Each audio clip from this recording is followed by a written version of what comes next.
Are you stuck in a weight loss plateau and have no idea what to do? Stick around and I'll map out exactly what you need to do to bust through your plateau and kick your weight loss journey back into high gear. And go ahead and save this video so you can reference it later for when you hit another plateau. Now the first step is knowing where you're at.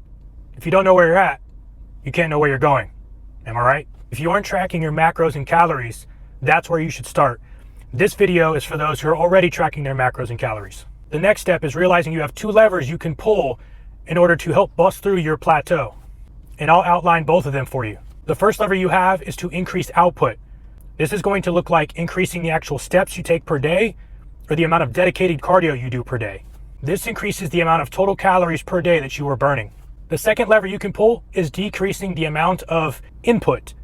What this means is taking in less calories total per day. What this does is it decreases the amount of energy you're taking in on a daily basis. Now, which lever you decide to pull is highly dependent on you, what you prefer, and where you're at currently.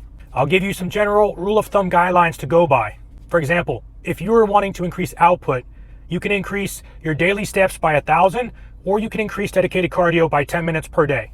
So if you are at 10,000 steps per day, you're gonna bump that up to 11,000 steps per day. If you are at 20 minutes of dedicated cardio, now you will up it to 30 minutes of dedicated cardio. If you are wanting to decrease input, you will pull your calories down by anywhere from 100 to 150 calories per day. So if you were originally at 1,900 calories per day, now you will be at 1,800 calories per day. I also recommend alternating the levers that you pull. So one plateau, you may increase your cardio amount. The next plateau, you may pull the lever where you're decreasing the amount of calories that you take in. So it's an alternating fashion. The goal each time you pull a lever is to essentially create a bigger and bigger deficit. This encourages the body to burn more body fat. The more effort and energy you put out and the less calories you take in, the bigger the deficit will be. And the more your body will be encouraged to burn the stubborn body fat. Everyone hits plateaus, but what you do when you hit that plateau is what decides whether or not you continue to crush your weight loss goals. You are now armed with the necessary information to crush these plateaus and continue your weight loss journey. Share this with a friend and help them navigate their plateaus effectively.